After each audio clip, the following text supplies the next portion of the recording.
दोस्तों, कोलकाता की घटना ने एक बार फिर से देश को शर्मसार कर दिया है। एज ए सोसाइटी क्या हम एक सभ्य सोसाइटी है? तो इस पे भी एक सवाल खड़ा हो चुका है। कहने को हमारे देश में जहां भी इज्जत की बात होती है तो वहां माता का दर्जा दिया जाता है, बहन का दर्जा दिया जाता है। अभी हम सभी देशवासी रक्षाबंधन का त्यौहार मनाने जा रहे हैं, जिसमें कि सभी भाई ये कसम खाएंगे कि वो अपनी बहन को प्रोटेक्ट करेंगे।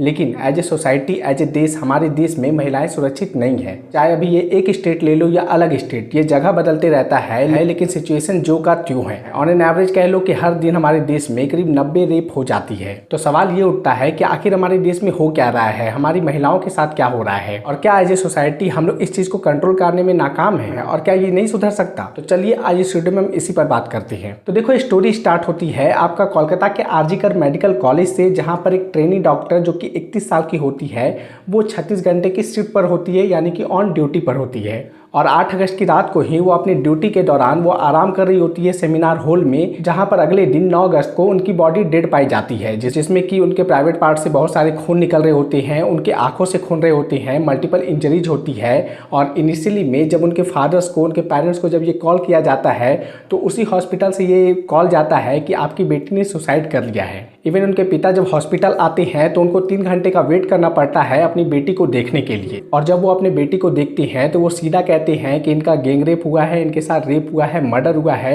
ये कोई सुसाइड नहीं है। कोलकाता पुलिस इसमें इनिशियली में अननेचुरल डेथ का केस बनाती है, लेकिन फादर के कहने पर वो मर्डर और रेप चार्ज लगा देती है। आनंद फानंद में जो उस कॉलेज के प्रिंसिपल होते हैं, तो कायदे से तो ये होना चाहिए कि क्योंकि आप ऑथराइज्ड पर्सन हो, आप अथॉरिटी हो, तो आपके जिम्मे में ये आना चाहिए, आप अकाउंटेबल हो, तो आपको इमीडिएटली टर्मिनेट कर देना चाहिए था या सस्पेंड कर देना चाहिए था। लेकिन नहीं, उनको ट्रांसफ़र कर दिया जाता है किसी और कॉलेज में और वहाँ पर उनको प्रिंसिपल बतौर बना दिया जाता है। तो इससे लोग और भड़क जाते हैं। इवन गवर्नमेंट पे भी सवाल खड़ा होता है कि आखिर गवर्नमेंट कर क्या रही है। इवन पुलिस के इन्वेस्टिगेशन पे भी सवाल खड़ा किया जाता है और फाइनली 13 अगस्त को कलकत्ता हाई कोर्ट इस केस को सीबीआई को सौंप देती है। वहीं ऑटोप्सी रिपोर्ट में जब डिटेल सामने आता है तो लोग शॉक हो जाते हैं। पूरे इंडिया में कह लो कि एक एंगर फूट पड़ता है, क्योंकि उस डॉक्टर की बॉडी में करीब 150 मिलीग्राम सीमेन पाया जाता है, जो कि एक इंसान के लिए पॉसिबल नहीं है। इसका मतलब है कि मल्टीपल पेनिट्रेशन हुआ है, यानी कि ओवरऑल कह लो तो गैंग रेप हुआ है। इस केस का जो मुख्य सस्पेक्ट है संजय रॉय, तो वो अरेस्ट हो चुका है। वो एक सिविक वॉलंटियर था और फर्दर अभी इन्वेस्टिगेशन चल ही रहा है। इवन आप देख रहे होंगे कि जो ममता बनर्जी है तो वो रैली कर रही है, प्रोटेस्ट मार्च निकाल रही है।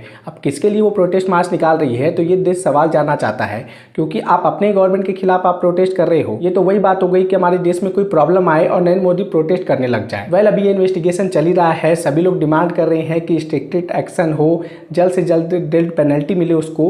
तो ये सब बात तो हो ही रही है, लेकिन हाँ, कह सकते हो कि एज ए सोसाइटी हम लोग ना सच में फेल हो चुके हैं, क्योंकि इसमें हम ये भी नहीं कह सकते हैं कि लड़की थी, बाहर क्यों निकली, छोटे कपड़े थे। तो ऐसा कोई केस नहीं था भैया। यहाँ पर वो लड़की ड्यूटी पे थी, डॉक्टर थी, और वो 36 घंटे की शिफ्ट पे थी और सभी लोग उसको जान रहे थे। अब समझो यहाँ पर कि जो पब्लिक का डिमांड है ना, तो वो है कि इमीडिएट डेथ पेनल्टी दिया जाए। लेकिन आप समझो कि जो हैदराबाद में इंसिडेंट हुआ था आज से 2-3 साल पहले, तो वहाँ पर आप समझो कि इनकाउंटर तुरंत कर दिया गया था। तो क्या ये जो केसेस है वो रुक गए थे? बिल्कुल नहीं रुके।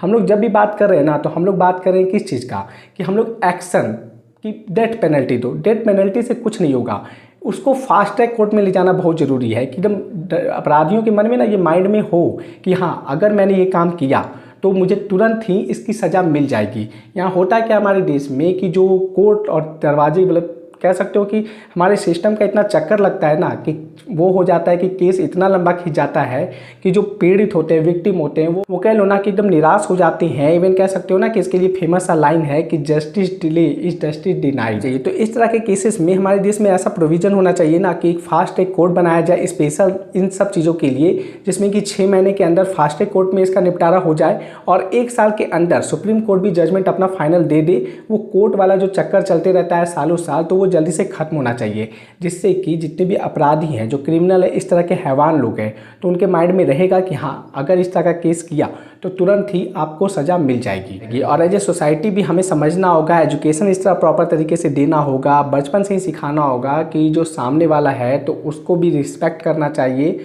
और इक्वालिटी की भावना हमारे समाज में डालनी होगी। नहीं तो एज ए सोसाइटी ऐसे केस आते रहेंगे और हम फिर से मोमबत्ती लेके खड़े हो जाएंगे। धन्यवाद।